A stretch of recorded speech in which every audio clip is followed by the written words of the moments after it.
So, this is the infamous episode of HLTV. So, for those who don't know, HLTV had MS Dossery. So, that's Mossad MS Dossery Al-Dossery, who is a FIFA player turned CEO of the esports organization Falcons, which, even though it's had a heavy French influence, has always been a Saudi-based org and a Saudi-based operation that are now increasing their investment into a number of esports properties. Obviously, you know Zonic, the number one coach in CSGO history, won all those trophies with Astralis, picked up another major with Vitality, and obviously has joined after a sizable bag was deposited on his doorstep, and he's now the Falcons coach, and he's building their team for them.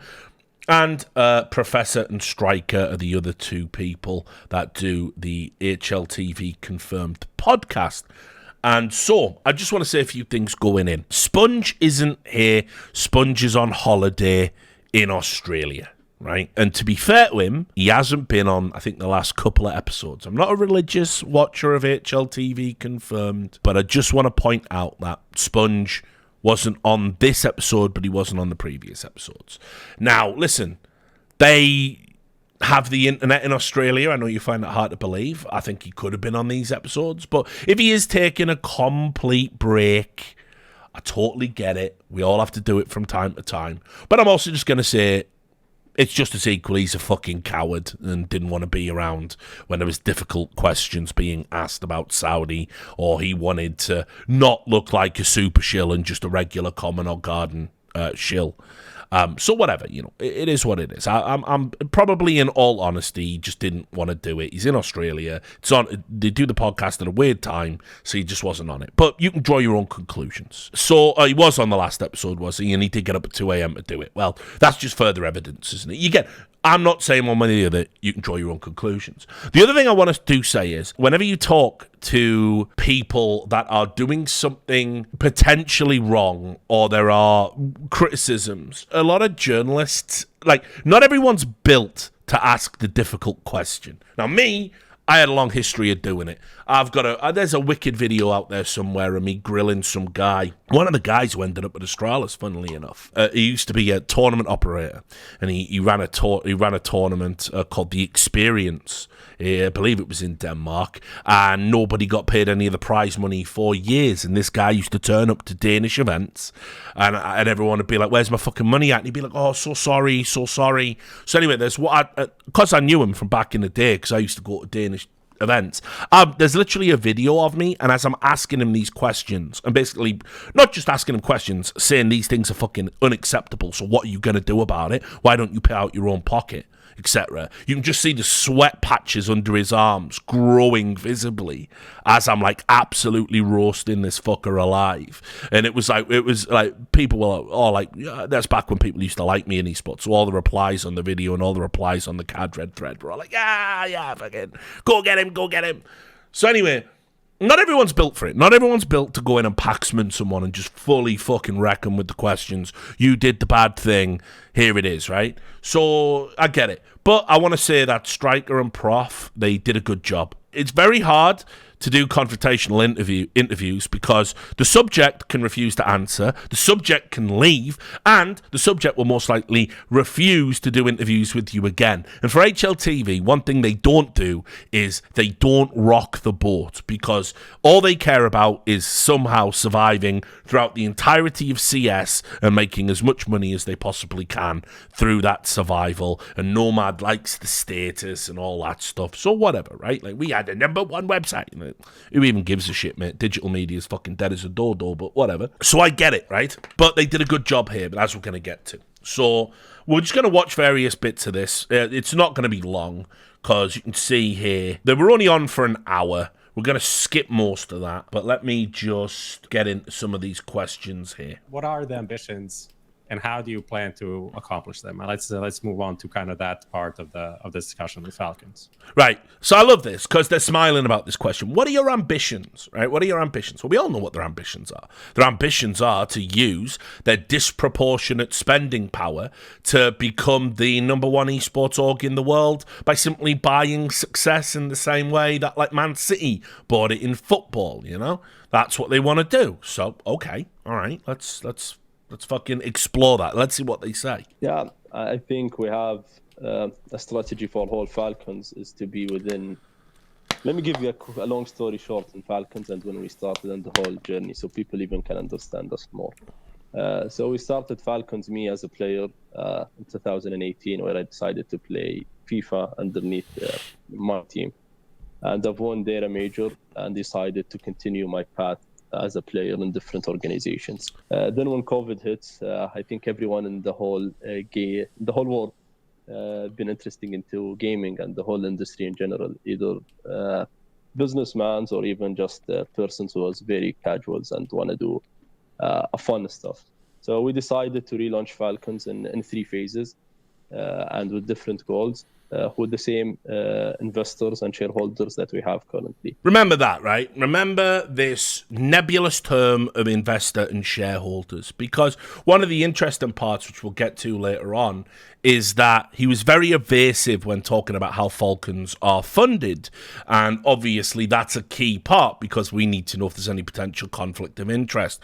For example, if it was funded by the Saudi Arabian PIF, the Public Investment Fund, that owns the Savvy Games Group, and therefore by extension, ESL, Faceit, DreamHack, ESEA, Esports Engine, ESVN.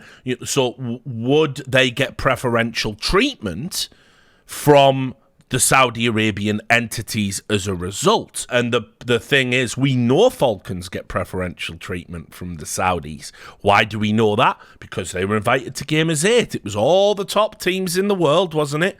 Plus Falcons, who weren't even in the top 50 at the time.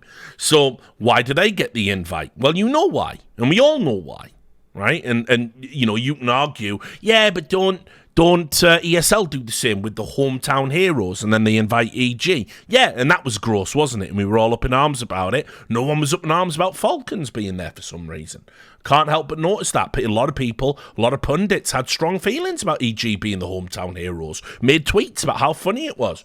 Nobody made any tweets whatsoever about how silly it was Falcons were invited to a tournament that was meant to be the best fucking, the best teams in the world. So I'm just saying, the bottom line is that they need to be transparent about their owners, and they aren't, and they consistently try and present something that I don't believe is true, which is this is MS Dossery's. He's the very real CEO, very real, in charge of all of this, with no outside influence whatsoever, and he just uses money from sponsors and investors, and they all own a small little piece of this org that suddenly it has the most spending power out of any organization in the world. Sorry guys, I'm not buying that narrative. But we planned it in 5-6 years plan. So the phase 1, which was to be the biggest competitive team in the Middle East, as we are from Saudi, and within a year we've been in seven different games and winning most of the titles, and we've won the best organization in Saudi 2021. And 2022 we was having second phase, which to be a lifestyle brand, and we're very successful with that. We're signing 11 of the elite content creators, which if people goes into our YouTube, they would see an average of 700, 800 viewership in each video that Falcons upload, which have been not many in another organization's channel. So what he's talking about here is, just in case you don't get it, because you probably won't know. If you're not from the Middle East, you won't know anyone. They have signed a number of large influencers and large streamers. And I think when he says 700, 800 views there, I think he means like 700, 800,000, because I know they do have some big, very popular Middle Eastern streamers on their books. And yeah, if you were to sort of compare them to something from like North America, yeah, you probably would be looking at, they've tried to be like a Middle Eastern 100 Thieves, because they've got some streamers that pull in like 1 million views, very popular in the Middle East, but obviously because of the language barrier, you guys probably wouldn't watch their content and wouldn't know who they are. But that certainly is what they went out and did, and Falcons are unquestionably the number one sort of domestic Saudi Arabian team. Now, obviously, this comes with another issue, and that is that if you look, for example, at the Saudi Arabian Football League, that's kind of like created all this chaos in the European transfer market, and indeed, moving forward, will create chaos in European tournaments, because Saudi Arabia are asking for slots in the Champions League, the world's most prestigious football tournament after the World Cup, and one that is European. So they're asking for slots in there, and they'll get them, almost certainly. But the Saudi Arabian Public Investment Fund, the Saudi Arabian government, owns like 4 of the teams in the football league, and they don't consider that a conflict of interest culturally. They don't consider that a problem at all. So it's going to be very interesting to see kind of where the end road is, because they're giving everyone all of this money, the Saudi Arabian state, and it comes at the cost that you're not going to be able to say, oh, well, we don't do it that way in Europe. We don't do it that way here. So this is a huge brand that essentially represents all of Saudi Arabia. Think of them as the Saudi Arabian national team, essentially.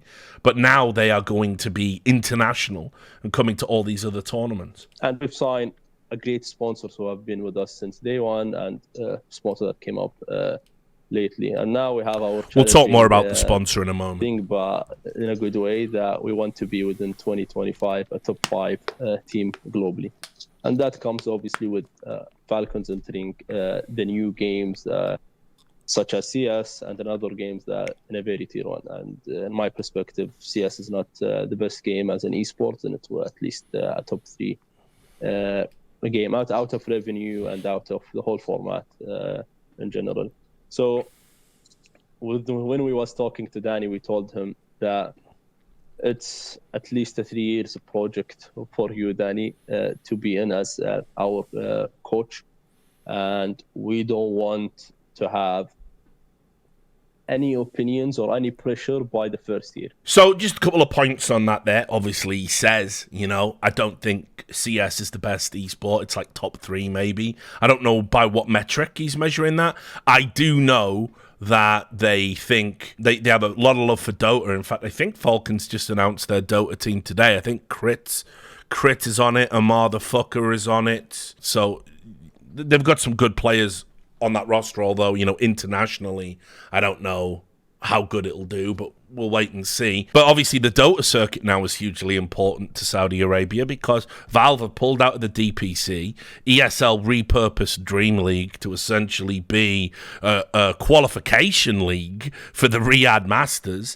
The way Valve are doing TI right now, with them having cut the crowdfunding, the Riyadh Masters will be the singular largest prize pool probably in the world, because it's going to be comparable to TI, because that's what Dota is sort of known for, these exorbitant win one tournament and you're set for life kind of events. So I guess in his mind, Dota is sort of a bigger deal. But obviously I think internationally, I don't even think it's close. Like, I think CS just translates better, apart from there are certain regions like the Middle East, Russia and China that certainly are all in love with Dota. How do I know that? They're all in my fucking games, shouting and screaming at me in a language I can't speak, refusing to get out the jungle so we can go and fucking win the game. That's how I know. But anyway, we won't talk about that here. That's got nothing to do with this. We're seeing it as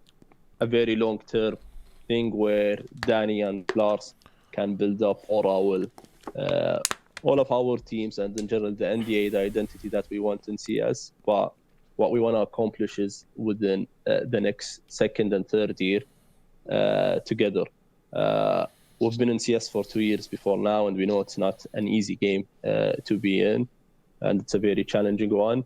But I think, and here, Danny, you'd have probably had here more pressure because I'll have to announce it, but we have obviously a big dream, which we internally shared as an ambition and goal, is to win a major by 2025. And So the bottom line is, right, so that's what we're working with, right? So remember, it's pretty much 2024 now, right? So they want to win a major in 2025. Where are they going to get all this practice from? How are they going to get match fit to achieve that goal?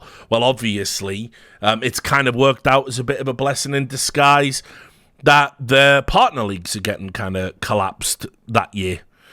Right? Because Falcons will now, assuming they do go on to build a super team, which by no means is a reality after the Nico deal fell through, they will most likely be getting deep runs in tournaments and decent placements, building up ranking points towards whatever qualification system is in place. And as I've said, and I think they do mention this on this podcast, I think Prof asks the question, they also might just decide it might be good for them to see if there is a slot they can buy in 2024. And there might be. I don't know what's going on with phase and complexity, but until they get that sorted, one of them is going to have to stand down from the ESL Pro League. And certainly, maybe Falcons would know, since it's getting cancelled in 2025, they wouldn't have to pay the $5 million or whatever it was for the other teams. They could get it on a swan song. And yeah, as I've reported, EG, I mean, this is all, because Evil Geniuses is such a clusterfuck. Everything is so subject to change. What you hear about on a Monday might not even be real by a Wednesday.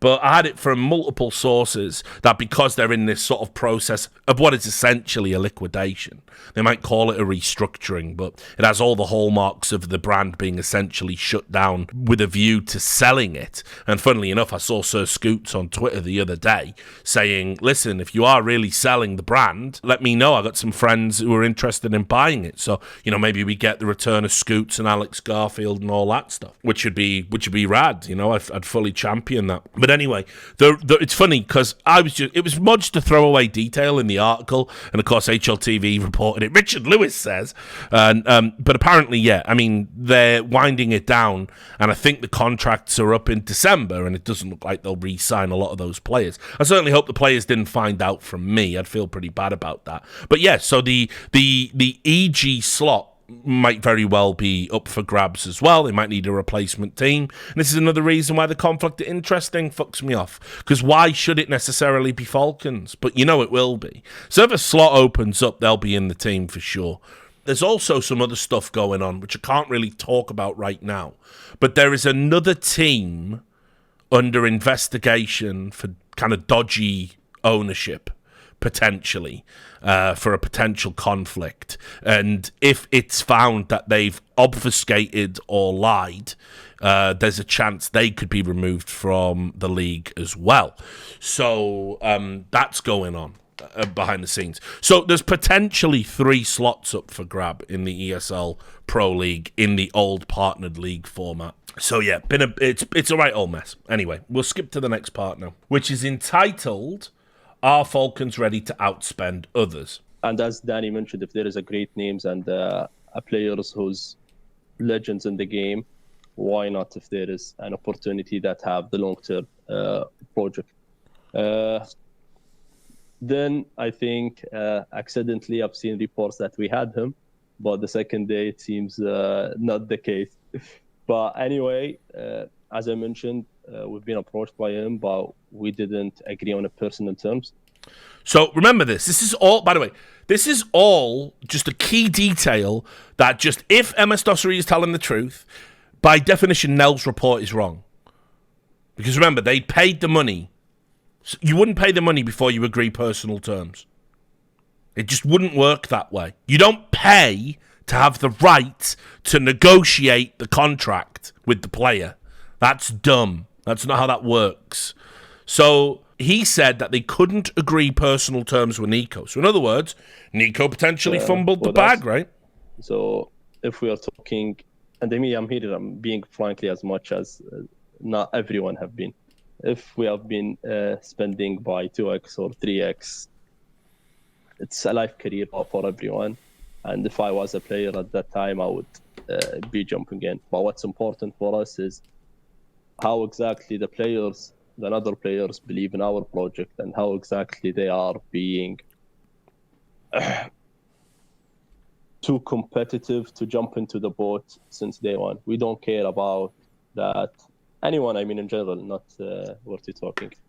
We don't care if you have been successful in your past career. We really Right, all of this is shade at Nico, by the way. appreciate it entirely and what you've done for the industry and the game. But it's not, you're not going to come in Falcons and sleep. No, what we want to do is we want to have people who's motivated to work and want to grind the game and want to do absolutely the best for him individually and us Falcons. And if we see a player that understands us and understand what we want to do, then we'll be glad to have him. But if we see players doubting and not immediately jumping in the boat, there is a 20 or 50 players who's good. So in other words, right, what you're saying here is that they got the impression from Nico during their contract negotiations that he wasn't fully committed to the project. And because of that vibe, they decided not to do the deal, not to agree to Nico's personal terms. And then, at the first opportunity they get to come on a podcast and throw shade about the deal, they then imply that there are there's 15, 20 players that could replace Nico. Wrong. Not even fucking close, homie. Not even close. There's maybe 3. 5 at best. You got fucking absolutely murked. And so you got to understand, and this is the part they don't get. Remember, when you've got just money and everybody will just sell out for money, you think you get everything you want all of the time, and you get real used to that idea. You get real used to that concept. That's why wealthy people are generally a bit weird and a bit socially underdeveloped. Everyone panders to them. They're always right. Everyone laughs at their jokes. Every time they want something, they get it. Want to go to a car showroom at the middle of the night, people will open up for you. Want to book out an entire restaurant, people will do it. Want to have an artist come to your birthday party, of course you just book them, and they live in this sort of fantasy land that makes them divorced from reality. And when somebody says no to them, it kind of it feels like their simulation is breaking down, So put it this way, one of the ways it works in sports, and you've got to know this, is if somebody is the best, you have to give them the bag, especially if your team is shit. And your team is shit right now, right? Let's be real. So how do I get, if I'm out there and I'm wanting to get fucking, you know what I mean? Prime Cristiano Ronaldo. I want to get Mbappe, right? But I'm Burnley. You know what I mean? There's only one way this happens, and it is from just a bag, a bag so inconceivably large, it makes sense to take the reputational hit, to put your trophies on hold, to put your personal stats on hold, your Ballon d'Or nomination on hold, because the bag is so big. If you don't do that, you don't get the player. But here's the problem. You need the player. You want the player. The only thing you can do with a big bag of money is get the players, right? So you can't sit that bag of money in front of a PC and make it play a fucking game. So you can say there's 15, 20 people who can replace Nico. Buddy, that's just not true.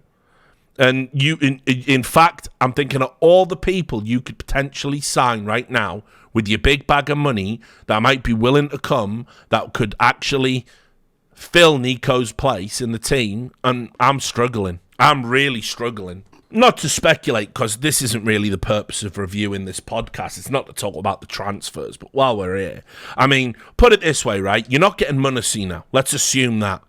So you're making a beeline for Shiro, right? So that's the next thing, and it's good, but it's still a downgrade from Munasseh, in my opinion. Who else do you add to the team? I mean, assuming you've got Snappy as well, who is a Nico-like player that comes and joins your team? How bad does it get? Do you have to settle on Dupree because he's going to be in free agency at the end of the year? And suddenly you've gone from Nico to Dupree just because you need to get 5 people on the books. The Twists Liquid deal is supposedly done, lads. That's what I heard. Remember, I heard that weeks ago when I went on Maui's stream when IM Sydney was on. So I don't know. Like, I think Simple's legitimately taking a break from the game. I don't think the bag brings Simple back. Although he has said, he wants to be a rifler now, so maybe. But I'm telling you, like, I don't know. I think it's a tall order. By the way, also, I'ma probably say something controversial. If you give me a choice right now of jaded, washed Simple wanting to be a rifler or this Nico, I'll take this Nico, actually. I think there's less problems with that. I think there's less risk with that. I think it's more of a sure bet, frankly. So I don't think that's like a mad controversial statement. So even if they did get Simple, which I don't think they will, I think it's arguably a fucking downgrade. Anyway, let's get back to this. Let's just see him throw more shade at Nico for a bit. I can also comment on that. I think I was surprised at this from Zonic, by the way. I think a lot of the rumors out there is just, I think it's crazy, to be honest. In Vitality, I was driving a Kia Proceed. I'm still driving a Kia Proceed here in Falcons. So this is Sonic, right? Because somehow it got attributed to me. Somehow it got attributed to me. Now, I am not the source of the $1.2 million claim, right? And Sonic has denied he's being paid $1.2 million. And so I'm like, well, I did repeat that on my stream. It wasn't me. I can't remember who said it. It wasn't Harumi. So, I wouldn't bother otherwise. But KRL said that wasn't true. So I did ask around a little bit. And I've heard it's like, so the sources range from he's getting $1 million to 1.2 to he's getting 3 times the salary he was getting in Vitality each year, plus a bunch of bonuses which are like super easy to hit, like get top 8 at this tournament and we give you this, and do it 3 times and your salary goes up and shit like this. But the idea, by the way, like, I don't give a fuck. Like, you just make your money. I don't care. Like, I mean, put it this way, if he's not getting 1.2 million a year, he's a moron. Right? Like, because the only reason to work with Saudi Arabia and morally compromise yourself like this is to get the bag. So get the fucking bag. You dig? But when he says, I'm driving an Kia and I'm still driving it, you have only had the job like a month, homie. Like, I'm guessing the first check hasn't even cleared, has it? So, I mean, I don't think you'll still be driving that one in 3 years. Put it that way, mate. I think you might be having a bit of a fucking upgrade on the old vehicle front in your not too distant future. What a dumb thing to say. If the amount that is being talked about out there is true, I would be sitting here with 5 players who are really competitive and who is ready to win, and that is not the case. We are operating just like any other team. Yes, mugged off the existing team there as well. In terms of getting... Fuck you, MBK, who was in the chat listening to this. Like, that was outrageous. I'd be sat here with 5 players, all working hard and ready to win, and I don't have that. Fuck you, I guess. Yeah, cheers, mate. For the players, thanks, coach. People being able to sleep in solo rooms during tournaments, where some teams might not have the funds for it. We are blessed to be able to provide that, but I'm not going to accept any players who's coming in here to just get the bag as people are riding. For me, the dream and the opportunity with the support from Lars and me, and the big ambitions, that should be the bag for the players who wants to come to us. And for me, I don't want players who doesn't see the project for what it is, but it's just here as seeing it as a retirement community, as I saw someone say. Gotta love it, right? Thorin declared himself, I am esports. Zonic has declared himself, I am the bag. Somebody, please, by the way, probably a job for El Gapo, do one of those fucking them like stupid sports quotes that Zoomers communicate in now. They've got their own language, and it's just like quotes of like sports and pictures like Michael Jordan and all that. Please just do one of them with Zonic and just I am the bag. Let's get that circulating right now. Like, that's mad. What a mad thing to say. I don't want players coming here for the bag, as you put it. They should recognise that working with me and Lars is the bag. All right, like, trust me, I get it. He's earned the right to be arrogant. I'm not like fucking mad criticizing it, but can you imagine if any other coach said something like that? Like, I think it would be fair enough. He's won all the trophies, so it is. It's kind of like Mourinho saying he's the special one. I kind of fuck with it, so whatever. We have high ambitions, and I can only use players who are hungry and willing to put time and effort into this project. But what about, I mean, it's obvious that maybe even if it's not for the individual deals, as you say, there's still buyouts attached to some of these players. I mean, the Nico one was reported to be in the millions. I don't know how much, what that means exactly. That Thanks, Nell. could be anywhere from just about $1 million to several, We wasn't going to pay more than G2 paid to FaZe to get him out. That's, that would be interesting information if we do the FaZe buyout, and I'm not sure if that's necessarily public. Yeah, but I think it's people here doesn't, unfortunately, which I would love to, is that kind of as public, the buyouts be more public and people knows it more. But if it's not publicly in everyone, I can share just a bit here. I know I'm not going to have the best response from G2 or FaZe, but I mean, I'll say this, by the way, I love how this guy is all about transparency, isn't he? He's like, yeah, I just wish all of these buyouts could be talked about openly. Wait till we get to the next segment when we start talking about how do Falcons make all that money then? Who are your investors? Who are your sponsors? Who owns what? Who owns this? Oh, yeah, that transparency fucking fetish he has goes right out the fucking window round about then. Oh, yeah, of course, suddenly transparency is, well, we don't really have to talk about this. Yeah, I fucking bet you don't. Just so you know, I always heard, and again, this is like just rumours, like buyouts should be transparent. I think it actually makes for more exciting news. And I know for a fact certain buyouts have been exaggerated. Like, does anyone believe the fucking Perfecto Electronic buyout was $2 million? Does anyone really think that? Like, what's that, 1.8 mil for fucking Electronic? And I never bought that. Like, I didn't, especially in that market. I don't think anyone was paying $2 million for those two players. Particularly when everybody knew Na'Vi didn't want to keep Russians on the books at all. So I never bought that. But you're never going to correct that, are you? Because it makes you sound like you're a baller, like you got money to spend in the esports winter. But I always heard that the Nico G2 deal back then was like $1 million was what everyone was talking, and it was like $500,000 up front and $500,000 deferred, I think.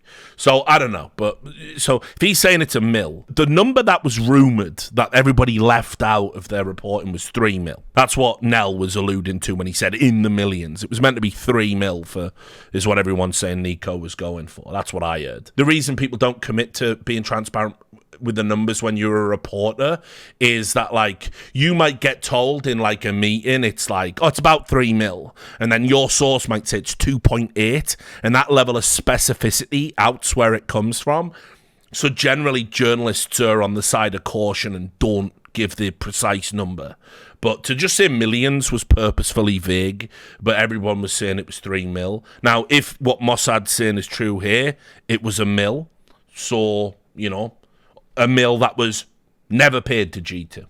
I'm here speaking because I've seen a lot of funny rumors that I was laughing about, and frankly, here speaking, we was not going to pay more than what G2 paid. What about the, I'm not sure how much you can say about that, but what about the overall budget then? Because obviously, again, numbers are thrown around, but that's like you're going for players that obviously are going to cost to some degree, maybe not in terms of some of the names we heard because their deals are running out, like Magisk and Snappy, but then like Nico, for example, and then like interest in Monesi, and like some of these players, they're obviously going to come with at least a reasonably big price tag, so there's an obvious signaling of a big spending that comes at a very sudden point.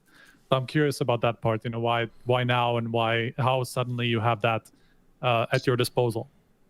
I think if people like at least see the rumors, and the rumors if true, I don't know if it's true or not, but there have been a couple of rumors that there is a couple of players who's free agents and their contract is gonna end.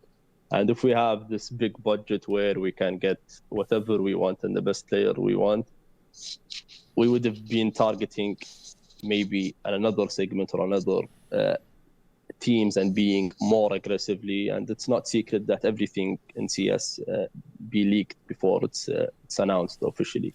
Mm-hmm. So as Danny mentioned, the dream goal is to have a team to win by 2025. If we find an opportunity that can come faster with very good players who's can jump in, we would be happy to do our best internally to make that possible. But if there is an unrealistic opportunity, then we're not going to go out and get it. But all that means is you can't publicly say we are willing to overspend. I'll give you, again, a history lesson on this, because we've got real examples in sports. When Abramovich took over fucking Chelsea, they got fucking fleeced on all the transfer moves. Players that were available for 10 for any other fucking club were suddenly 30 mil, but only for Chelsea, because they knew they'd fucking pay it, because Abramovich didn't give a fuck and wanted to do that. And by the way, Chelsea again with Todd Burley. You know, yeah, that failed Chinese Super League was the same shit. If you publicly state, we want it by any means necessary, you're going to get fucking rinsed. Of course you're going to get rinsed. But the bottom line is, the fact that you have even got it to the table to talk to Nico, you've got that far in the negotiations, i.e. G2 would have sold. So, according to him, so that tells me you were willing to drop in this economy $1 million, potentially, maybe more, we don't know the exact figure, for this one CS player. And then probably that again, if not double that, for Munacy, depending. I don't know. Certainly G2 would have made a profit on him. They paid $600,000 more. So obviously, you can't come out and say we're willing to overspend, but you are spending more than any other CS team right now. And that's a manifestly observable fact. There is no specific number. He's not going after people who are in obviously, free agency. He's not going after people whose contracts are expiring. Things, then I've said it before. It's not one or two players who change the whole teams. It's a whole unit and the whole team behind it. Okay. So it's more like, let's say if we had like a transfer market and there was like a, as in football, the website that has like the values of players, you're like, okay, we're willing to spend like plus 20% of what the value is, but there is no like fixed budget of 5 million or something like that. It all depends on what the player and what the opportunity is, essentially, to get a player. Yeah, and as Danny mentioned, there is a couple of small stuff that we're focusing on and help the players to make it in. But in terms of the percentage of how increasing it is with another teams, it's not. Guess that means like additional inducements, like we get you a nice apartment and fucking throw in a car or some shit. I don't know, like whatever. Helping players. Well, I don't know what that means in that context. This was funny. I won't play the segment. But this is hilarious because HLTV bottled it a little bit here, right? They do this thing called Vox Pop, right? Which is obviously from Vox Populi, the voice of the people, right? And it says here, do you like the idea of a Falcons super team? And this was across Twitter and Instagram. You can see it got just shy of 10,000 votes across both, both platforms. And Prof did say on Twitter, it was overwhelmingly anti-Falcons, and on Instagram it was overwhelmingly positive. Zoomers love their influencers. They don't really fucking care about any of this politics. Well, they do care about some, don't they? But we'll save that for another stream. But they went, yes, bring it on. 2, it's just a little bit interesting. No, it's too disruptive. And 4, not the Falcons part. But you see, what HLTV meant to type there isn't that they've got a problem with Falcons. That should have read, not the Saudi Arabian state part, because that's what really people object to. It's not even Saudi Arabia itself. It's not a problem. No one has a problem with the Saudi people. No one has a problem with that. It's the Saudi Arabian state, the human rights abusers. Anyway, so yeah, that was a bit of a cop-out because that is the problem, but that's fine. So here we go. I think the biggest part of where like the Falcons part comes from is obviously, the background of the organization being from Saudi Arabia and not being... Look, by the way, I just want to say, I could cry. Look at my beautiful boy striker, all grown up. By the way, just so you know, because I'm all about the work. Me and Striker, we've sniped at each other on social media. I blocked him. He got upset, said if you block people, it's super immature. Then he blocked me. And then after this, we've unblocked each other. And I said, listen, you did a good job there, bruv. And he went, thanks, I really appreciate it. And we're all back on speaking terms. Isn't it great? See? So people say, oh, Richard's immature, all this shit. No, man, I just take that shit serious, you know? But anyway, Striker is great. He really asks the tough questions here. It not being very clear where that money comes from, how the organization is being funded. There's Look at him obviously laughing.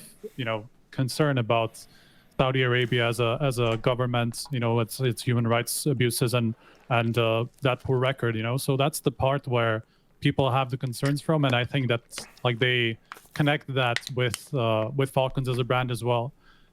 What's your take on that? Well, let me jump in here if you allow me, Danny. I'm not a politician to get into that specific. This is a key answer that a lot of people who do intermix with the Saudi Arabian state, they all have a go-to phrase. I've heard multiple ESL people use this. They all say, "I am not a politician." And then what they immediately do is they deliver an answer that only a fucking politician would deliver. Because for me, if the Saudi Arabian state is so good and so understanding, right, and encourages freedom of speech, then you can just say, listen, I don't agree with everything the Saudi Arabian government does, and I don't agree with human rights abuses. That being said, I believe there's enough level of abstraction from us, right? And you can say that. No one ever says that about Saudi Arabia, you'll notice. Not once they start taking that money. You know why? You can't. You can't. There's a tacit understanding with the payment. You will never criticize what we do. You just won't. And naturally, they don't. Specific answers. I've been a gamer and I've been in this industry as a pro player. Just a gamer. As his profile pic on Twitter, by the way, is him shaking hands with Mohammed bin Salman. So just your average gamer, just hanging out. Managing a team and owning a team. So I'll just respond for that part. I've seen that a lot of people within tweets, obviously, that thinks that we are affiliated with Savvy or ESL or any of the PIF companies. We are not. We have private shareholders who have been with us since day one. Private shareholders that have been with them since day one. And remember, he said at day one, they started a 5-year plan, which was to become one of the biggest esports orgs in the world. So let's just have a look. Well, actually, let's not look, because there's nothing to look at. But let's have a think how those shareholders might be as this question evolves and percolates. Until now, and they don't have any shares in any another esports companies or... Don't have any other shares in any other esports companies. Remember, again, the problem isn't that. The problem is that the Saudi Arabian Public Investment Fund money goes everywhere, but okay. Gaming companies besides Falcons.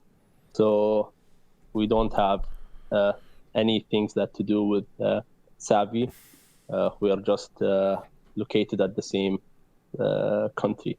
So that's the case for us. But I've seen a lot of people saying that we are with them or affiliated or anything, and I wanted to make sure for everyone that it's not true at all.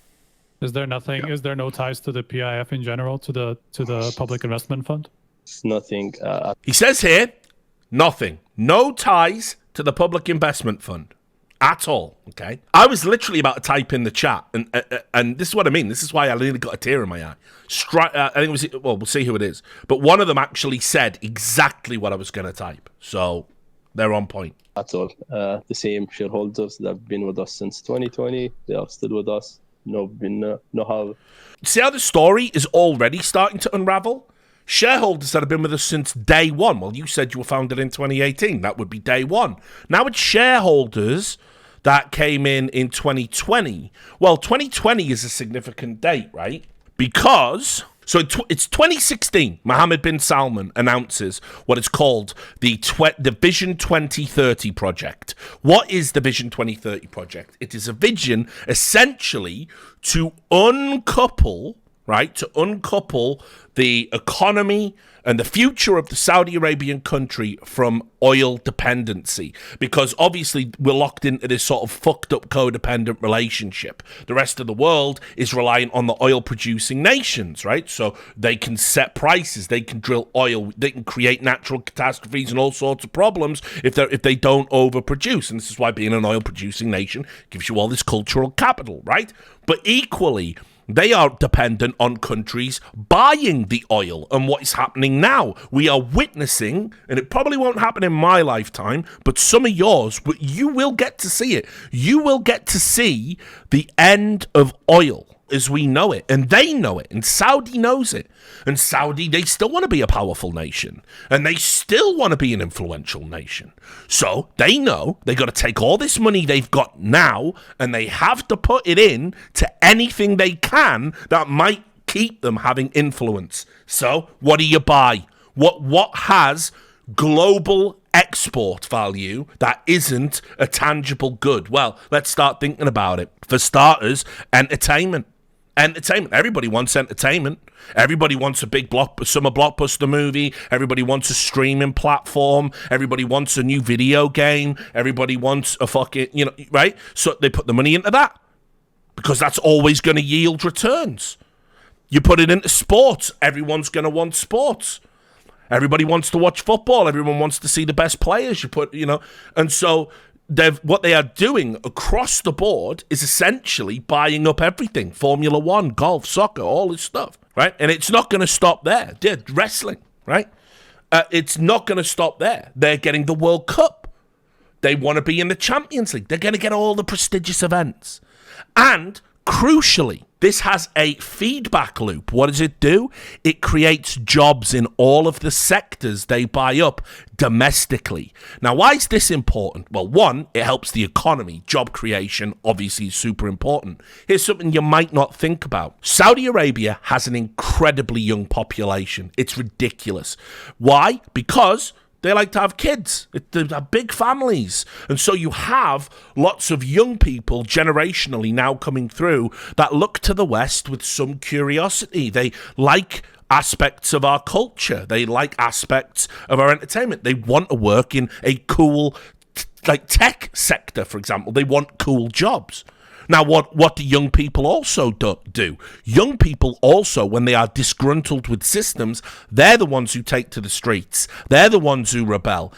And don't tell me that the Saudi Arabian theocracy, the royal family, don't tell me they haven't been looking over at what's been happening in Iran with all of those protests and riots because the morality police killed that innocent girl, and the people are still bravely protesting over there and fighting for their lives, and the media don't care and don't report it. Don't tell me Saudi Arabia didn't watch the Arab Spring and all those leaders get overthrown, and they think, holy fucking shit, one day, that could be us. So what do? Bread and fucking circuses. So, Vision 2030, you make us a global power player in all these cool industries. All our young people get to work in those industries. Young people get to work in the fucking, get to watch WWE, get to see Cristiano Ronaldo play. They get it. I don't even need to go to the West now. Why would I ever protest this? And so that is Vision 2030. Now, why is 2020 a significant date? Why is MS-DOSery saying in 2020 we got these investors? Why is the story shifted from day one to 2020? Well, let me tell you. Because at the start of 2020, Saudi Arabia created 3 new ministries. And it was tourism, investment, and sports. And what do you think was encompassed in sports? Esports. And then, surprisingly, out of the blue, an esports org, domestic in Saudi, gets a bunch of private investors and shareholders. Well, oh my me, what a surprise. So, you see, to the people who don't read up on these things and the people that don't follow this, you wouldn't see that slip up as significant. But that's a hell of a coincidence, in my opinion. A hell of a coincidence that little detail has slipped out. But let's continue. Nobody, have became with us since that time. So we are still owning it since 2020, and none of them are doing anything with the PIF for us being underneath the PIF for their subsidiaries companies. But that's not exactly true, This is what I was typing. is it? Because you have, like, as your sponsor, you have STC, which is the Saudi telecom company, right? Their big sponsor is Saudi Telecom, right? Now, everybody in the chat, by the way, when this was going off, was typing, careful, Striker, careful. So STC, Saudi Telecom Company, was created initially, by the state to obviously provide telecommunication needs for its people.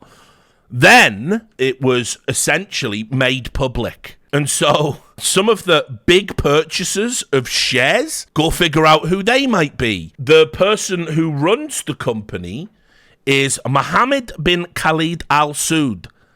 That's a fucking interesting surname, isn't it? Yeah, he's from the same house as the fucking royal family. And he's the chairman of the board of directors of the Saudi Telecom Company. So one of the things that Saudi do all the time, and it's not just Saudi, Qatar have done this as well, right? You saw this, by the way, with the Emiratis as well, right?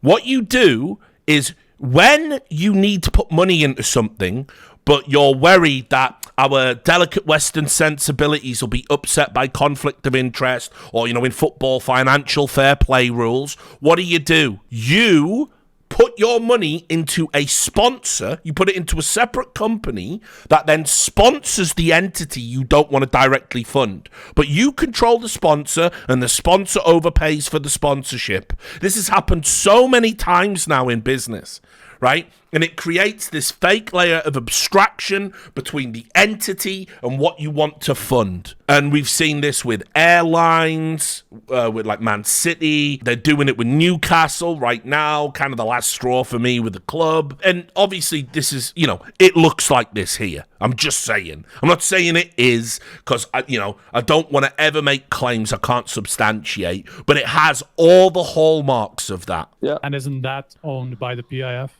it is, but it's a sponsor. It's not a partner who have shares. So there you go. He even says it's owned by the PIF because I don't even think that's necessarily entirely true. I think the PIF owns a significant share position in the company. I don't think they own it entirely. I think they've just bought shares in it. But they obviously have a controlling interest. And of course, the guy who runs the company is from the same family, same family as the royal family. So he said there, it's just a sponsor. But it's their title sponsor. It's the one who puts all the money, other than the investors and the partners who we don't know about. The one entity we do know about who puts money into Falcons is fucking run by the PIF. Well, owned largely by the PIF. While we promote their STC play, which is they want it to be as the application for gamers. So I think as one of the biggest team in MENA, we have the absolutely right to sign with whoever partners who see the assets that we have in order to promote it and do a very good job on it. But you understand the concern, right? Because, this company, though, that we were talking about is like the only sponsor that you have listed on Twitter, for example, so that makes it look like it's pretty important to the organization and to how much funding potentially comes from it. So you're saying that the funding isn't significant, or? No, it's a sponsorship, but they are the main sponsor that we have, and that's why they have the powered by or sponsored by underneath our social accounts.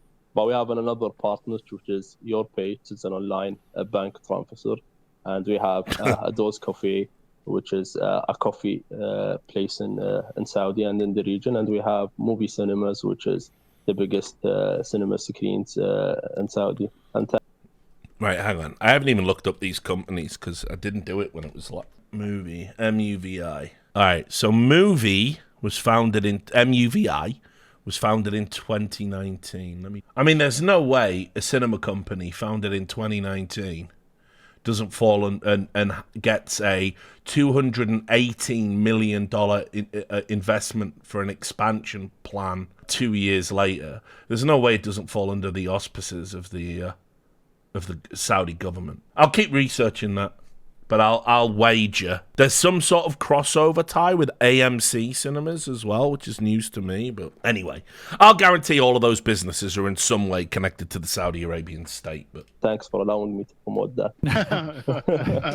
I guess they're not clashing with any of our sponsors, so definitely not a betting sponsor. So that's fine. Just to kind of rewind, because you said, I think this is like a concern for people, because you said like, it's private investors. So what does that actually mean because people that are going to be listening to this are CS fans, and they're like, okay, this just means people that we are not going to name, that can be anyone essentially. Yeah, obviously they want to be out of being public, their names, and I really respect. Remember the big transparency guy? So who are these investors? And he goes, they're just people who want to be private, and I respect that. That, and this is their decision, but they have nothing to do with the PIF or nothing to do with the PIF. Hold that thought. Savvy. They don't work there, or they don't own any of the companies. They don't work there, and they don't own any of the companies there. At least 5% underneath any of the PIF companies, and then it changes to, or more than 5% of any of the companies. Now, I'll say, okay, I'll say this.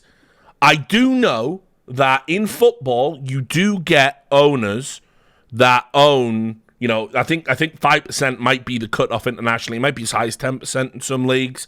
I remember this coming up with that cunt Mike Ashley, He wanted to buy some of Rangers and still be in Newcastle, and everybody had to change the percentages and stuff. But the bottom line is, like, first of all, 5% of a PIF company is a huge amount of investment. In an industry like esports, it doesn't take a lot to buy you total fealty. It doesn't take a lot to buy you total obedience. Everyone is such a sellout, shill, fucking loser.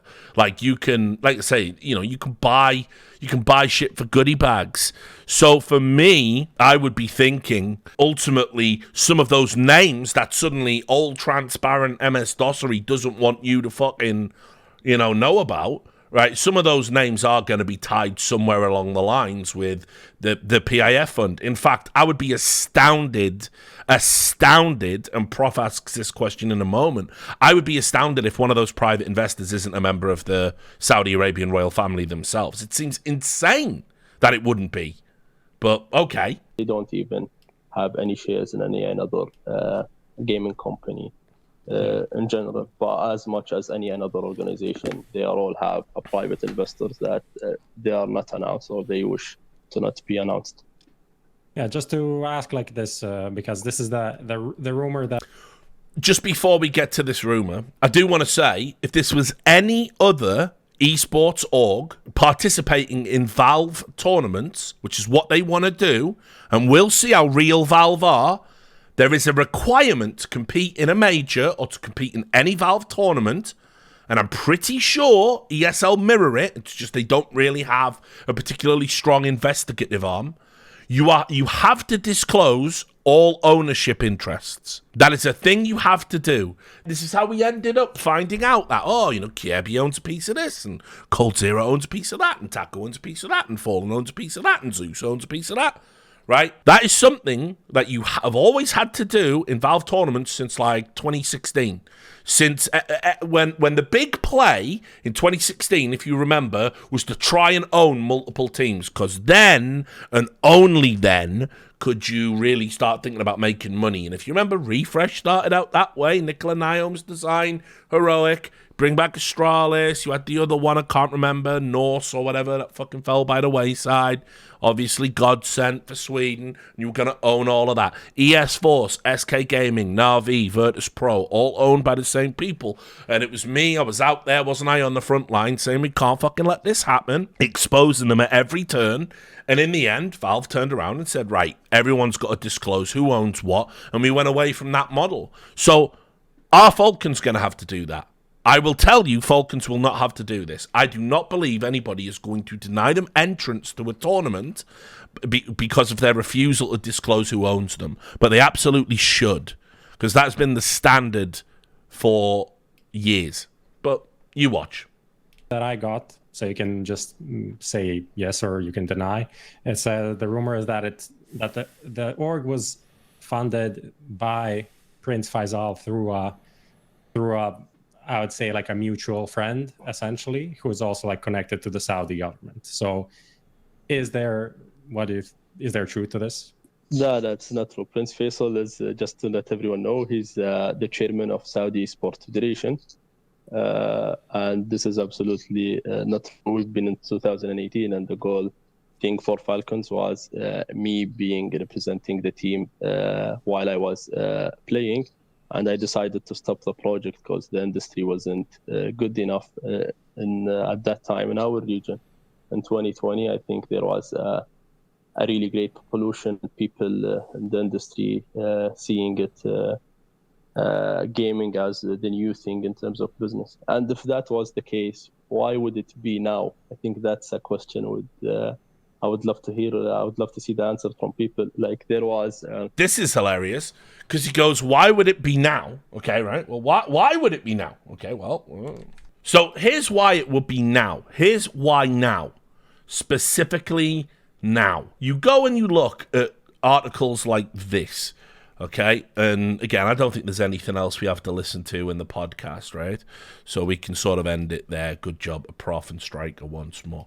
But this is why it would be now, okay? Because Vision 2030, all of a sudden, gaming and esports, because it's had massive growth in interest in that region, right? Remember, everybody in esports has been trying to get a piece in the Middle East. You know, think about Riot Games and hosting events out there, and think about ESL before this, even before the buyout. We had tournaments out there, right, didn't we? So what's happened is there's this interest. We've always said it was a new frontier, like South America before it, that we'd be able to expand into. There's all these fans, right? There's all these fans that aren't getting catered to. We can go in and cater to them, and we'll get the money, and Saudi Arabia will foot the fucking bill because they're just happy to have it done. And that was one of the benefits initially prior to them buying everything. But because the interest grew in that region, meanwhile, in every other region, profits went down. Suddenly, it makes sense to pump a ton of money into this stuff. And you can see, look, Saudi Arabia launches a specific gaming and esports strategy. This is 2022. This is the end of 2022, September 2022. They want to create 39,000 jobs in the games and esports industry because of the huge growth in the region. And MS Dossery knows this. Of course he knows this. So that's why now. That is very much why now. And so, as I said, there's no way in my mind that there isn't some sort of state connection to Falcons. I'm supposed to believe that those private investors, none of them have any ties to the PIF. None of them have any ties to the royal family, which, by the way, is what would create the conflict of interest. He is all over the place with his story. He's got the same investors since 2018. They came in 2020. He nearly closed the project in 2018. Prior to that investment, none of the investors are involved with the PIF at all, but they actually might have 5% of a PIF company, but that doesn't matter because they're private anyway. That appearance on HLTV confirmed, I think that was pretty disastrous for them, actually. I think Zonic came across as unlikable, which is super rare. He used to be a big, lovable dude. MS Dossery came across really incoherent and snide and sneaky. I don't think the stories looked straight. They sounded straight, rather. They looked to be really pissed off about the Nico deal tanking and said some very unnecessary stuff that's going to get Nico a ton of hate that's completely unnecessary. And what have we learned by the end of it? What do we know now that we didn't know going into it? Well, absolutely nothing, because of course they've deliberately obfuscated that information, which is super funny actually, because one of the things that was said, you can see here. This is Grant Rousseau, the global director of esports and EU operations. He's a former director at Guild and Excel and Overactive Media, which I don't even need to say it, but you guys know. And you can see here, a good chance tomorrow to learn more about Falcons esports and understand what we are about and what we are looking to achieve within CS. Well, what did I learn? I learned that they have money, but get upset if somebody asks them to spend it on them in a maybe a disproportionate manner. We know that they're really bitter about not building the super team that they originally wanted to. We know they obfuscate who actually owns and invests in them, which, as I said, should be a requirement when it comes to competing at the major. But let's just see how they fudge that fucking paperwork. And we also know that maybe, by his own words, some of these people that invest in them do have ties to the PIF, maybe approximately 5% worth of ties. So I don't think this interview helped at all. I don't think it cleared anything up. I think Striker and Prof did a good job at asking some tough questions. I don't think this has helped them gain any traction in the CS community. I think a lot of fans, after that interview, will be actively pulling against Falcons, regardless of what team they assemble. So in terms of like media work, it wasn't a disaster, but like it wasn't far off. It was a waste of time. And, you know, and as I said, I still don't understand why HLTV threads about sports washing keep getting deleted en masse, as I demonstrated in the journalism video. But I will say this, any allegations about, like, Striker Prof confirmed being kind of in on it or taking it easy on the Saudi front, that's kind of out the window now, isn't it? You can't really make those allegations because they asked pretty hard-hitting questions within the context of the interview. So, yeah, imagine how good it would have been if Chad was there, if only Sponge was there. But yeah, really unfortunate he had to miss, because I'm sure he would have given them a real good grilling, wouldn't he?